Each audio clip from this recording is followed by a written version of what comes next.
Шерзатқа қарап жүгіріп кетті бәрі. Сол Шерзатқа жүгіріп кеткен кезінде алдынан шыққан мені де қағып жіберді ғой, енді айтып тұрмын.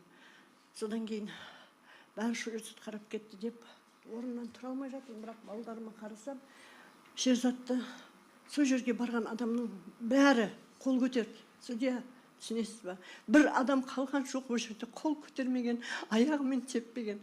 Бірақ мен баламның мұндай істейтіндей, бұлардың не істеп қойғанын мен осы күнге дейін түсіне алмаймын. Бұл нәресте ғой, 16 жасар. Бұлардың өздерінің ар намыстары соған барып, соны өлтіргеніне мен таңғаламын. Бір шапалақ ұрыпты, бір мұш ұрыпты. Мен бір мұш ұрған үшін кешірім сұрауға келдім. Кешірім сұрауға келдім сол адамдардан. Аппақ шашым мен түнгі.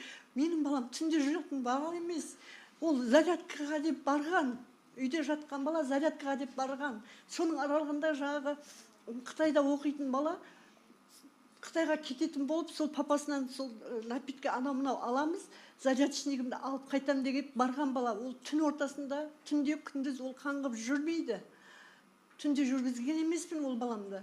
Себебі жауапкершілік ол әкесінің қолында өспегеннен кейін оның жауапкершілігі менің мойнымда болған үшін мен оны түнде жүргізбеймін, ешқашан жүрген де емес. Әжеу, Лео мен кетті нәрестем.